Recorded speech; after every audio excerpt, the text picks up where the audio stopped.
Hey everybody. Hey everybody. Welcome to the Helios Decentral podcast vlog. This is episode 3, and we got a few things to talk about today. First thing, we talk about the UC Berkeley has an ICO. Potential ICO at UCB. We talk about ICOs in general and how 2018 is sort of the year of a lot of change in the crypto world. I think Telegram's got an ICO launching soon. What else do we talk about, Dylan? We talk about Wen Lambo, of course, and we talk about the health of the current cryptocurrency market. Quick shout out.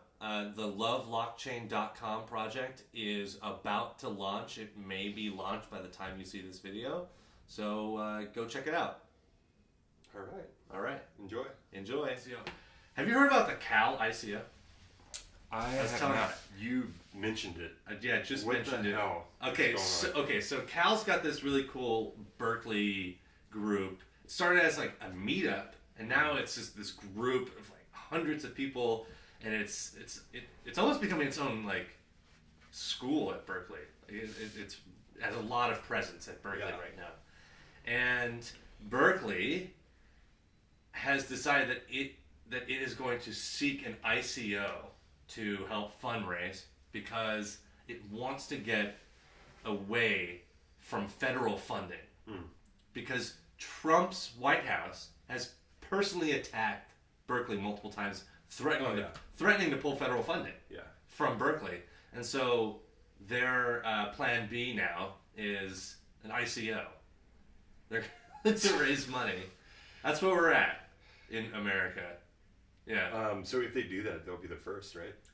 Oh, I think so. Yeah. First school to first public university. Yeah, public university to like have an ICO and all that. I would buy that ICO. Where did you hear about that? Is that like it was in the news? I read that as an article yesterday. Wow. Yeah. Pretty nutty, right? That is nutty. I mean, do you think there's a government shutdown like about to happen. Do you think like different government agencies could have their own ICOs? Well, I wonder. Okay, so what I wonder is what would be the incentive to fund a Cal ICO? Like, what would you get out of it? I don't know what you would get out of it. That's a good question.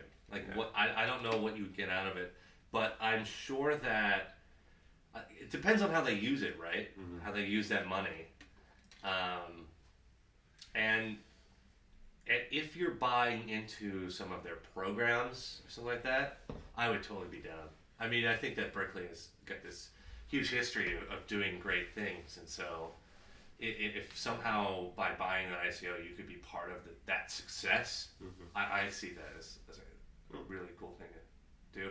But what kind of blows my mind more than that is this idea that agencies or different public institutions could break away from the federal government, weakening the United States. I mean, that's really what it's doing. It's pulling itself out of the United States and funding itself. It's almost like the death of the Union. It's like they're jumping off the ship as it's sinking. Yeah, it's like, I mean, they're only doing it. I don't think this means that Berkeley is divorcing itself from America or anything like that. But I could see this, if this is successful, maybe like the national parks, next time there's a government shutdown, they might just be like, screw you, we'll raise our own money. What do you think? I mean, what if you see I do see actual governments eventually going the route of having their own currency, the cryptocurrency. Yeah, I mean, like Estonia wants to do that. Yeah. So I mean, that's something to think about as well. Yeah, but okay, so what would we have? America coin, IRS first coin. America first coin. You know what America first is, right? This is basically... it's like a neo-Nazi saying. Well, no, I think that was actually that was during the actual Nazi times. Yeah. That was like a slogan, I think, supporters. I mean, because there was large scale or widespread support of the Nazi regime, like pre-war. Sure, Walt Disney. Yeah, yeah. But like, there was like Screw you, Walt Disney. So anyway, that's nothing new. Yeah, America yeah. First. But for anyway, sure. America First coin. Hopefully not. But. Yeah, well, like, I mean, that's interesting. But like America coin, and we'd all have to use it or something. I don't know. But like in order to do our taxes, maybe you get a tax break for using America coin. I don't know what the incentive structure there would be, what they could offer, but I could see different agencies or I mean, if a public university, and this is a state school, doing this, what if California did this? What if a state had a state like California coin? Well, I mean, that would be a coup. California That would be a coup. I mean, California was talking about. I mean, there was talk of California putting. I don't know what year it was going to be, but voting to secede from the Cal exit. Yeah, Cal exit. Yeah. Yeah. Okay. So here's my question about that. What do you do with the nukes? Because we have nuclear weapons here in California. We have staging for a nuclear war that's owned by the federal government, of course. Would we give the nukes back? Yeah. If we seceded from the Union, would we give it back to the Union? Be like, oh, here are your nukes. Or would we be like, take our National Guard. I don't know. I mean, we'd have to have our own militia. It's complicated. I mean, the last time it happened Way was, complicated. 1860, right? Like, origin of the Civil War. Yeah, it's So never. I don't know if it's going to be. No, it would be worse because it's not like we can't really secede from the Union because what do we do with the nukes? I mean, maybe if we gave them back, but then we would be completely. There'd be nothing to stop the federal government from just coming in. If we kept the nukes, we could, maybe Governor Jerry Brown could be like, mutually assured destruction of the entire nation. That's not going to end well. A Cold War between California and the rest of the country. I mean, I don't know. No way. I heard different perspectives, pro and con, like the pros and the cons of a Cal exit. But I think with the ICO, the age of the ICO, that does change a lot. It does make things more possible. Yeah, I mean, you could secede without seceding. Like, you could create a currency, create an entire economy that's separate from the United States economy. So you could be tied legally to the U.S., but then have this sort of virtual California nation, the Republic of California. I mean, that's sort of what the culture people were doing. Yeah. Tony Lane. Yeah. So for y'all that don't know, Culture is this project where they are allowing people to make their own countries. Like if you wanted to solve cancer, you'd make your own country. So it's cancer. So from what I understand from her talk at the World Cryptoeconomic Forum, it was citizenship not based on physical borders. Yeah. But citizenship based on like shared values. Yeah, and like volunteering. You're volunteering to be part of this new world, this new country. And Yassine and I, our Palestinian friend, who actually probably is the only person that actually watches these. Hello, Yassine. He and I want to create a one-state solution, like virtual government, as a model for Israel and Palestine to follow. And you could just say, hey, I'm Israeli, I'm Palestinian, I'm going to join your one-state solution, and, you just be part of it. And at first it would just be an experiment. But in the future, I could see, like, you paying taxes, almost like union dues to this. And you guys work together, and, it's like a network of... Well, I feel like there could be a tipping point if enough people were sort of behind something like that. You know what I mean? It could put pressure on the traditional systems of governance. Oh yeah. To start changing things, or otherwise they're gonna. I mean, they already are obsolete in my opinion, like the way we do government in the world. But I think it's gonna put more and more pressure on that system. And I think ICOs and Cal doing this it's gonna be interesting. I can't wait to see how this plays out. Like, this is great, and we met some of those guys. Sonny at the WCEF, he was the one with the the Bitcoin sweater. Ugly sweater. I like that guy. He was actually incredibly intelligent. I watched him in one of the conference rooms give a talk, developer side, and I want to start going to those. But the Berkeley meetups, and everyone out there should. It's a really interesting group of people. They're doing a lot of great things. Those are the guys who hosted the they helped host it at WCEF. Yeah, they're all over the place, man. Nice. Speaking of ICOs, let's talk about the Telegram ICO. We haven't talked about that. What's up with that? Well, kind of old news. But it is a little bit old news. I mean, I read an article and they're trying to raise like 1.2 billion. 1.2 billion US dollars. That's crazy. I thought it was crazy, but David, one of our members, he was talking that he's going to actually buy into the ICO because his perspective is Telegram isn't going to waste that money. Yeah.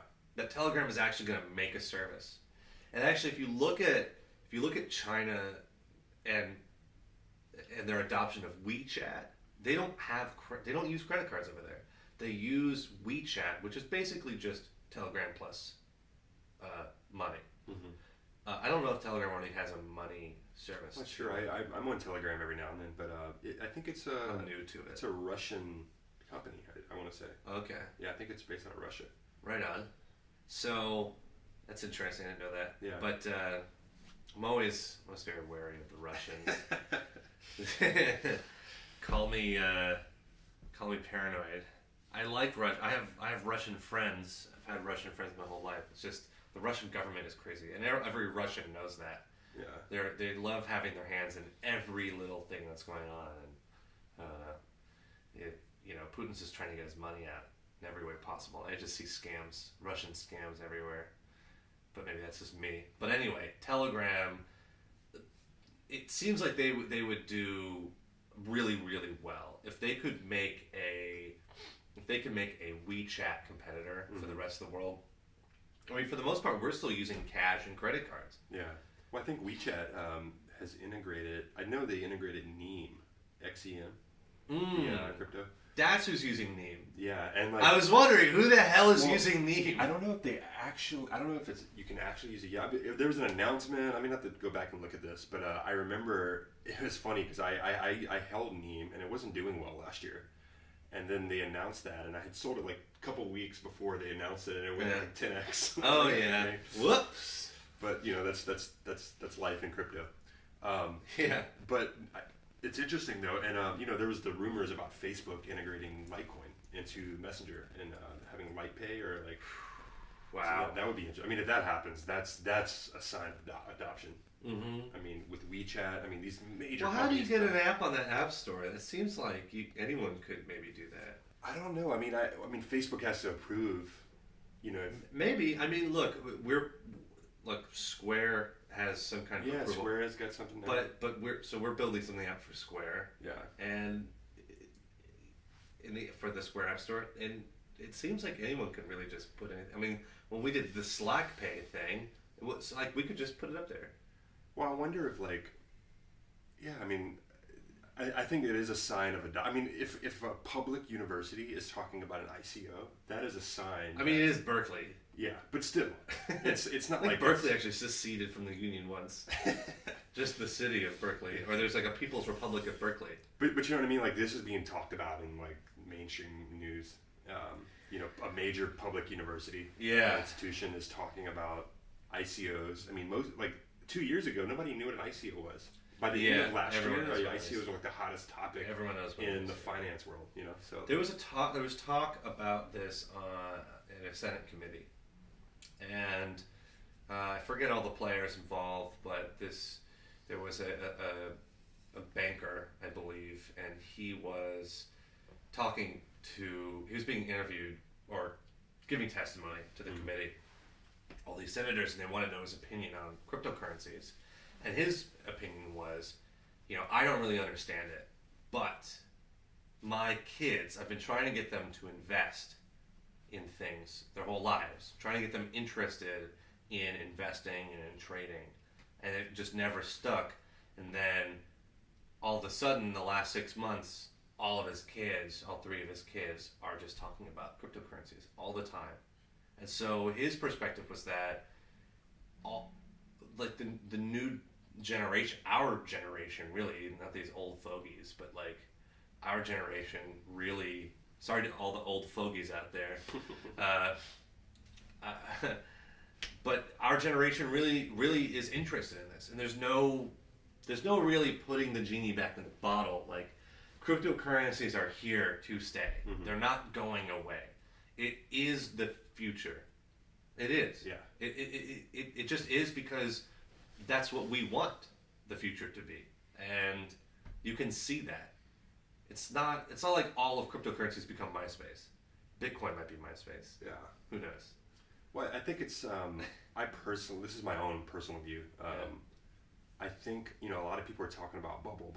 Like every news article you read in the mainstream news, Bitcoin goes down to, what was it last week, like $6,000. Yeah, 60. And like something. the death of Bitcoin. Bitcoin is dead. And it's like, how many times have we heard this? Yeah. It's like, it's not like a traditional market. I mean, I think we mentioned this in the last podcast, that we haven't even gone past a $1 trillion market cap. There's like less than 0.1% of the global population involved in cryptocurrency.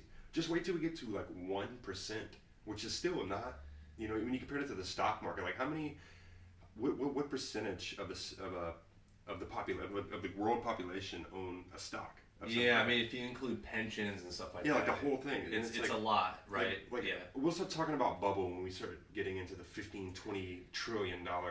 Yeah. Like 2, 3, 4% of the population. Yeah, bubbles will happen. I mean, that's the thing, is that the bubble that popped. Well, I guess what I heard at the WCEF is that the bubble that popped for the .com boom was like a $4 trillion bubble, and this was an $800 billion bubble. So that one was 5 times as big as the bubble we just saw. And the other thing is that it doesn't really seem like that much. I mean, it definitely was a bubble pop. I mean, it looks like that, but we've seen it before. And also, I think that everyone's freaking out is because it's the people that bought it at 20,000. Yeah.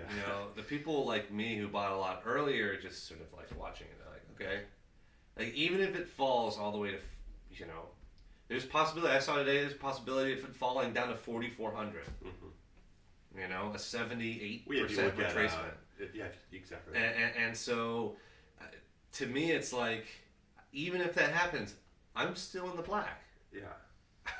I'm still way in the black. Like, I took my savings and I've still doubled it in that time, you know? Well, for me, it's like I don't really own much Bitcoin anymore, but I started buying in when it was at 3,000. And then I just kept putting in a little bit of money every week, like dollar cost averaging. Yeah. And even then, when it went down, just that dollar cost averaging, like 3,000 here, 4,000, you know what I mean? It's I still was not. For you, all the money that you currently have in there is money that you didn't even have before. All of the money that you put in, you've already taken out. I had to pull it out because but you took it out. I mean, and so I guess what I'm saying is that there's a future here. I mean, we depend on this future, and we're also in the space building things, and everyone out there is in the space building things and are involved. And like I don't see this.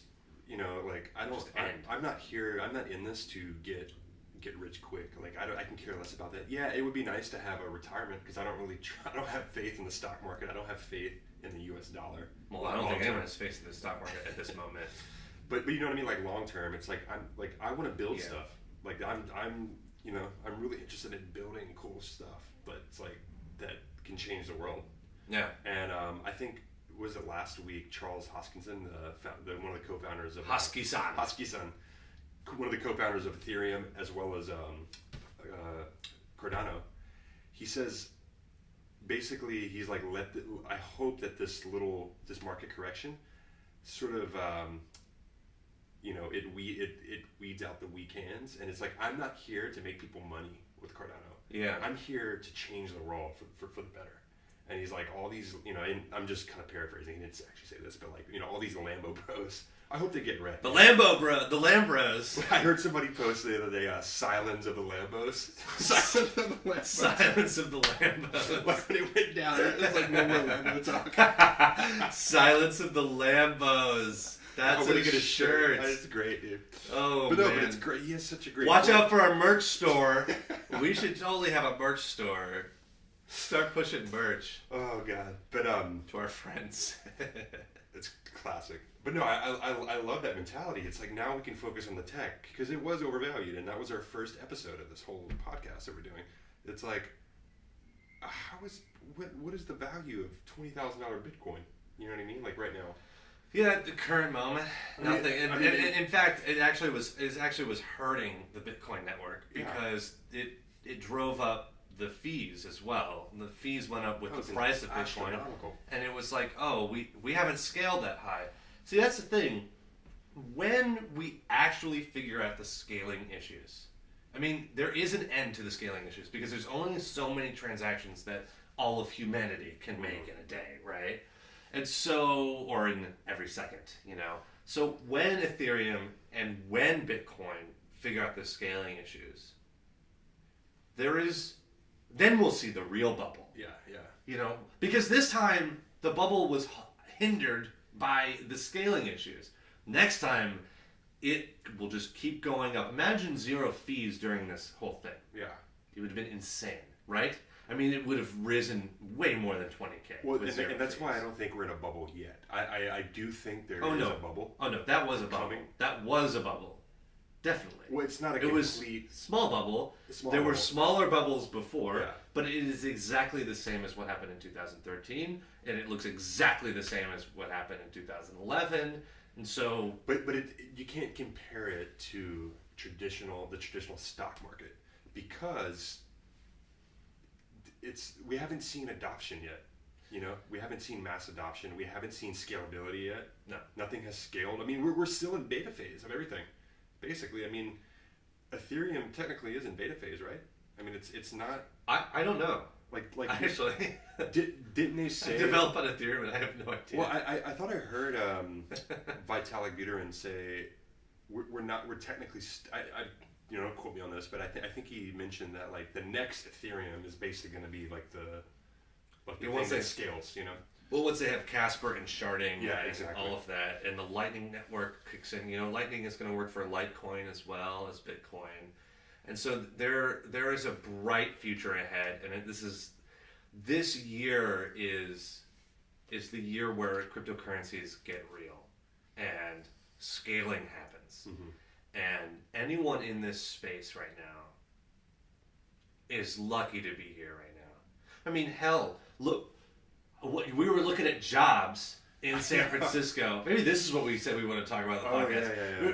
There were jobs in San Francisco, starting salary $230,000 a year, starting, but no upper limits to the negotiation. No. I'm dead serious. Like I was doing What? LinkedIn and in like a few different websites, you know, that job searches, and just curious. I mean, a lot of them didn't post, but the ones that did post, some of these companies. I mean, I've never even heard of half these companies.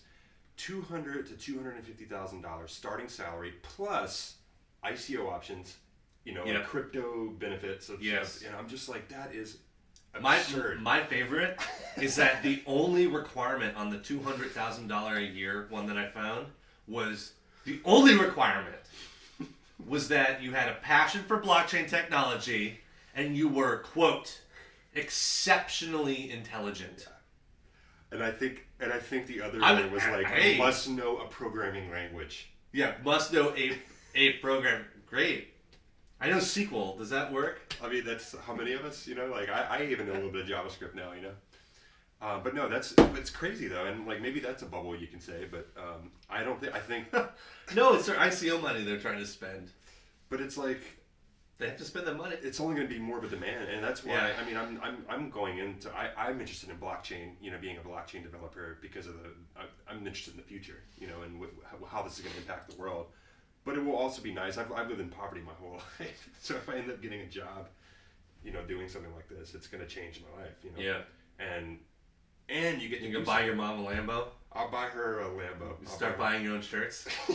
Start buying my own. So my girlfriend bought this shirt. That's a good shirt. Yeah. That's a good shirt. I a comment below if you like Jeremy's shirt. I don't buy my own clothes. I think I've worn this shirt before on the podcast, so I should shut up. I should make a point that I don't. If it were left up to me to buy my own clothes, I would be wearing rags because I don't like clothes shopping. People give me gifts and I have t-shirts I have clothes, and this is kind of a side point. I still have clothes from high school. No way. No, I don't have clothes. I've been the same I'm size. 10 years younger than you, and I don't have clothes. I've been the same size since 14. Like I haven't. Like I just reached 6'3" at 14, so like I haven't really changed. So I could still fit in my high school clothes. I'm just imagining you knucking your way through high school. Oh man! But anyway, that's kind of funny that that my mom and my girlfriend basically have to take care of me because otherwise I'd be wearing rags, look like a homeless guy. I was talking to a few people about starting some kind of crypto fashion line. It'd get you little Bitcoins everywhere. Bitcoins. I like wearing those. I do want the silence of the lamppost though. Just the saying. silence of the lamppost. If you want to get me a present for my birthday, check out for our merch store later. All right. Well, I think let's call it there. And we're gonna have a bit of a short podcast now. We're trying out a shorter profile, and we're rambling. We're rambling, but we're rambling less. Yeah, we're rambling less. Condense our rambling. And we're going to have some more videos coming out. I'm going to make some videos on Solidity and React integration tutorials. And we're probably going to try to get some guests on here. I would like to interview some folks in the blockchain world. Yeah, maybe some of the people from the Oakland blockchain developers. That would be a great They're idea, great. I really want to hear about their project, helping people of color here in Oakland get involved in the scene. Watch out for some blog posts from both of us, and we'll see you next week.